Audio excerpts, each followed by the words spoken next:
रेपंजेल की कहानी रपुंज़ल लव कहानी बहुत समय पहले की बात है। यूरोप महाद्वीप के जर्मनी देश में एक पति और पत्नी रहा करते थे। दोनों का एक दूसरे के सिवा और कोई नहीं था। विवाह के कई वर्षों उपरांत भी उनकी कोई संतान नहीं हुई। समय इसी प्रकार से गुजर रहा था कि अचानक एक दिन स्त्री को अपनी कोख में संतान की अनुभूति हुई और गर्भावस्था के दौरान उसको कुछ इस प्रकार महसूस हुआ कि उसको रेपंजेल नामक शाक खानी चाहिए। आसपास वह शाक कहीं भी उपलब्ध नहीं थी। पति पत्नी एक जादूगरनी के बगीचे के समीप ही रहते थे। पत्नी के मन की बात जब पति ने सुनी तो पति ने उससे वादा किया कि वह उसके लिए रेपंजेल नाम की वह शाक साथ लेकर आएगा। बगीचे में चोरी से घुसकर उसने वह शाक अपनी पत्नी के लिए तोड़ी और यह क्रम कई दिनों तक चलता रहा। एक दिन बगीचे की मालकिन जादूगरनी ने, जिसका नाम डेम गोथेल था, उसे यह चोरी करते हुए देख लिया और जादूगरनी ने पति को बंधक बना लिया। पति जादूगरनी के सामने बहुत गिड़गिड़ाया और अंततः जादूगरनी एक शर्त पर वह शाक उसकी पत्नी के लिए देने के लिए राजी हो गई। शर्त यह थी कि संतान के जन्म के बाद वह उसे जादूगरनी को सौंप देगा। मायूस मन से पति ने उसकी वह बात मान ली और बच्चे के जन्म होते ही उसने जादूगरनी के हाथों अपनी पुत्री को सौंप दिया। जादूगरनी ने अत्यंत मनोयोग से उसकी पुत्री का पालन पोषण किया और उसका नाम उसी शाक के नाम पर रेपंजेल रखा। रेपंजेल एक अत्यंत रूपवती कन्या के रूप में धीरे धीरे विकसित होने लगी। उसके सुनहरे बाल और अद्वितीय रूप की चर्चा आसपास की जगह पर धीमे धीमे से फैलने लगी। कन्या के 12 वर्ष के होते ही जादूगरनी डेम गोथेल ने उसको एक ऐसी मीनार में कैद कर दिया जिसमें ना तो कोई दरवाजा था और न चढ़ने के लिए ही कोई सीढ़ी। इसमें एक ऊंचे स्थान पर एक कमरा था जिसमें कि केवल एक खिड़की थी।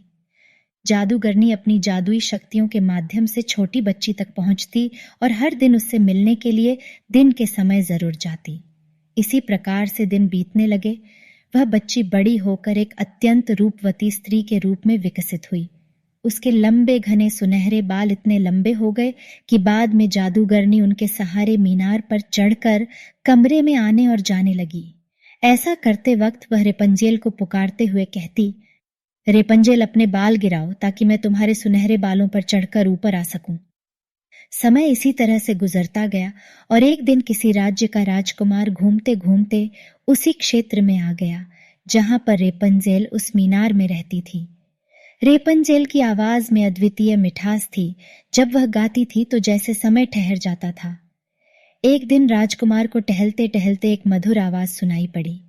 वह आवाज कहां से आ रही है यह जानने के लिए जब राजकुमार मीनार के पास गया तो उसे दिखाई पड़ा कि एक ऊंची मीनार के ऊपर कमरे में एक सुंदर रूपवती स्त्री रहती है।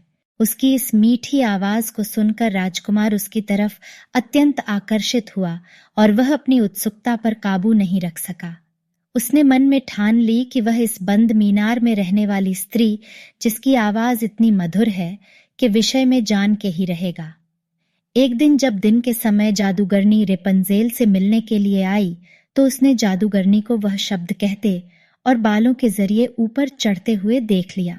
राजकुमार ने इसी प्रकार जब रात के समय रेपंजेल को पुकारा तो उसने उसे आने के लिए मीनार के सहारे अपने बालों को लटका दिया। राजकुमार ऊपर जाकर रेपंजेल से मिला। रेपंजेल और राजकुमार एक दूसरे से प्रेम करने लगे थे। दोनों ने मिलते ही एक दूसरे को पसंद कर लिया था और वह एक दूसरे के लिए के अंतरंग सहचर बन गए। अतः राजकुमार ने रेपंजेल के सामने विवाह का प्रस्ताव रखा। रेपंजेल इस पर सहमत हुई और दोनों का मिलना जुलना धीमे धीमे बढ़ने लगा। जादूगरनी डेम गोथेल रोज दिन के समय रेपंजेल को मिलने के लिए आया करती थी। राजकुमार और रेपंजेल ने मिलकर एक योजना बनाई कि राजकुमार द्वारा दिए गए रेशम से रेपंजेल एक सीढ़ी बनाएगी जिससे कि वह दोनों उस जगह से भाग सकें। रेपंजेल की मूर्खता के कारण जादूगरनी डेम गोथेल को राजकुमार के रेपंजेल के पास आने और उसके गर्भवती हो जाने का पता चल गया। जादूगरनी डेम गोथेल ने रेपंजेल को मीनार से बाहर निकाल दिया और जंगली जानवरों के बीच से जंगल में विचरने को अकेला छोड़ दिया और वह स्वयं उस मीनार के कमरे में जाकर छुप गई।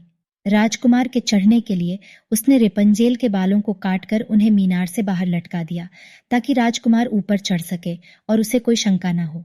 जब राजकुमार रेपंजेल से मिलने के लिए उस रात आया तो रेपंजेल की जगह जादूगरनी को पाकर वह भयभीत हो गया और मीनार से कूद पड़ा, जिससे कि नीचे पड़े कांटों से उसकी दोनों आंखों की रोशनी चली गई। जब राजकुमार नीचे गिरने लगा, उसके हाथ में रेपंजेल के कटे हुए बाल आ गए और रेपंजेल की लंबी बालों की लट राजकुमार के साथ ही नीचे गिर गई। नीचे उतर पाने का कोई अन्य तरीका न होने के कारण जादूगरनी डेम गोथेल उस मीनार में फंस गई और अंततः मृत्यु को प्राप्त हुई। अपनी आंखों और अपनी प्रेमिका को खो देने के बाद राजकुमार निराश होकर अंधा होकर जगह जगह भटकने लगा। कई महीनों तक इस प्रकार भटकने के पश्चात वह उस क्षेत्र में जा पहुंचा जहां पर रेपंजेल बस चुकी थी। उधर रेपंजेल ने जुड़वा बच्चों को जन्म दिया, जिनमें एक बेटी और एक बेटा हुआ। इसी तरह कुछ समय तक एक दूसरे के विछोह में रहने के बाद अंततः दोनों उसी राज्य में एक स्थान पर मिले और उनके मिलन से चमत्कार स्वरूप राजकुमार की दृष्टि वापस आ गई और रेपंजेल के लंबे सुनहरे बाल उसको वापस मिल गए और दोनों हंसी खुशी अपना जीवन साथ में बिताने लगे। शिक्षा: इस कहानी से हमें यह शिक्षा मिलती है कि बुरे का अंत बुरा ही होता है और विश्वास के सहारे एक दिन दुनिया में सब कुछ पाया जा सकता है। जिस तरह जादूगरनी गलत नियत से रेपंजेल को इतने साल कैद में रखती है, एक दिन उसे इसका दंड मिला और वह मारी गई। रेपंजेल ने बचपन से उम्मीद लगाई हुई थी कि उसे एक दिन कोई बचने आएगा, उसकी खुशहाली भरी जिंदगी होगी। एक दिन उसके इस विश्वास को भगवान ने पूरा कर दिया।